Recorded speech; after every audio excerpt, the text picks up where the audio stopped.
Fala, povo de Deus, apóstolo Silvio Bonfim, para mais uma edição aqui do nosso Façamos, esse programa que te convida para trabalhar junto com Deus e ser um instrumento da glória dele. Como sou grato ao Senhor por esse tempo, em especial também pela sua vida, por tudo que nós estamos vivendo nesse canal, né, que está iniciando agora, ainda é um embrião, mas que eu já tenho recebido alguns testemunhos tão top daquilo que Deus está fazendo. E antes da gente começar a falar, você já sabe a regra dessas plataformas digitais, é você curtir, comentar, compartilhar, nos ajude a alcançar povos, tribos, línguas e nações. Nós temos uma promessa de que aquilo que nós temos pregado nesses dias vai alcançar a vida de outras pessoas. E eu queria te convidar a trabalhar junto com Deus nesse programa que é o Façamos, tá bom? Tem uma palavra hoje para a sua vida que eu acredito que vai mexer muito contigo. O tema de hoje é Vencendo o Orgulho.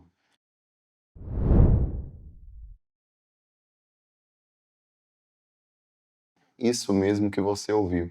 Se puder, coloca um hashtagzinho aí, Vencendo o Orgulho, ou um hashtag Façamos, e vem comigo aprender um pouco mais, tá bom?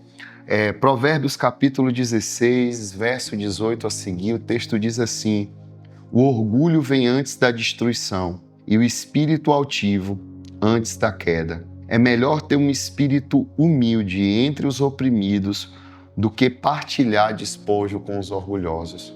Que texto sério, hein? Nós vamos ver que Salomão, movido por Deus, ele traz para a gente aqui um diagnóstico muito claro do que vem antes da queda. Infelizmente, a maioria de nós vamos sempre frisar qual foi o pecado da queda das pessoas.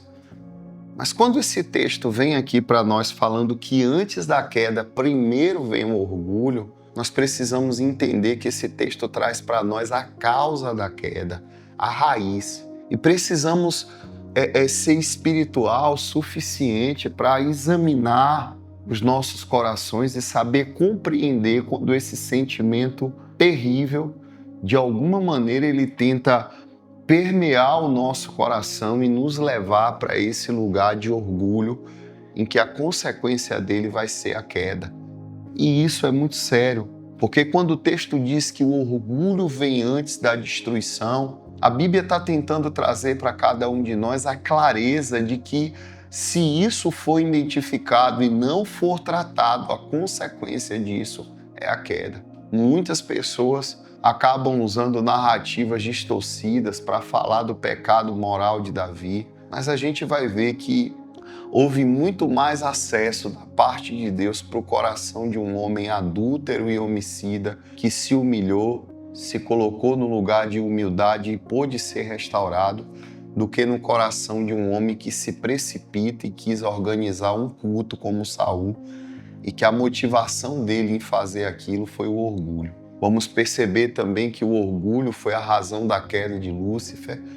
O orgulho é um sentimento tão terrível que transformou um anjo num demônio. Então, quando nós não tratamos isso, nós vamos perceber que nós corremos o risco de estarmos na presença de Deus e estarmos caídos, ou talvez não estarmos servindo a Deus e Deus não ter acesso a gente, porque a Bíblia diz que Deus resiste aos orgulhosos. Agora, construa isso na sua cabeça. Você tentando falar com Deus e Deus te resistindo porque você é um orgulhoso. E uma das características evidentes de uma pessoa orgulhosa é que ela tem sempre as suas opiniões próprias. Ela não se permite ser aconselhada biblicamente, ela não se permite ser corrigida, ela não se permite ser orientada, ou, consequentemente, essa pessoa só anda ofendida.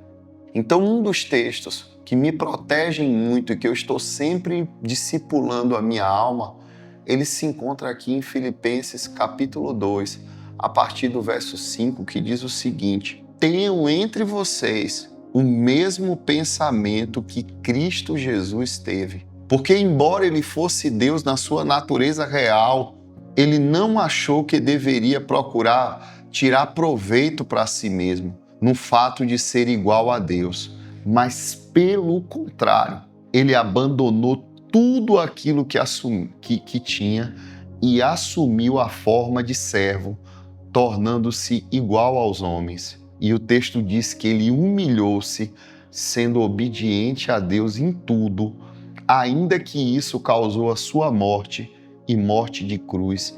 Verso 9 diz: e por causa disso, Deus o exaltou. Ou seja, do que Satanás se encheu, que foi o orgulho, e isso provocou a sua queda, Jesus, sendo igual a Deus, ele se esvazia de si mesmo e toma uma posição de servo. Quer uma dica para que você possa crescer muito espiritualmente, para que você possa crescer muito em todas as áreas da sua vida, seja relacional, trabalhista, seja humilde. Todas as vezes que você perceber que o orgulho ele está tentando te dominar, faça o contrário daquilo que o orgulho te pede. Se ele te pede para ser vingativo, seja perdoador. Se ele te pede para ser contencioso, seja pacífico. Se ele te pede para se justificar, não se justifique. Saiba que existe um Deus que está sobre os céus e que quando os seus olhos passeiam sobre a terra, ele busca homens que queiram ter o mesmo sentimento que Cristo teve. Homens que queiram ser parecidos com Jesus de tal maneira que sejam capazes de se esvaziar de si mesmo. E eu acredito plenamente de que os tempos podem ter mudado, mas a palavra de Deus ela permanece sendo eterna. E é essa palavra que te assegura, que me assegura, de que se nós andarmos com o mesmo sentimento que Jesus teve, porque o texto diz que, embora sendo Deus, ele não quis ser como Deus, mas ele esvaziou-se a si mesmo, assumindo uma postura de servo e se humilhando e morrendo uma morte de cruz, e por causa disso Deus o exaltou. Eu quero te dar o caminho para que Deus faça na sua vida. Eu quero te dar o caminho para que você faça com Deus. Seja humilde, seja humilde. Permita que o Espírito de Deus possa te mover para esse lugar onde o orgulho não vai ter mais espaço dentro de você. Sabe, eu tenho percebido que esses são dias que ser bíblico é trabalhoso. Ser bíblico é o que muitas pessoas não querem ser.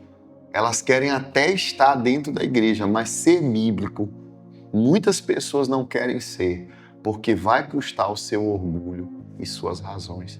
E é por isso que esse vídeo está te alcançando, porque eu creio que Deus pode estar te levantando nesses dias como um instrumento da glória dele. Eu creio que talvez esse vídeo pode estar chegando para alguém que tem sido humilhado, caluniado, passado por grandes problemas na sua vida.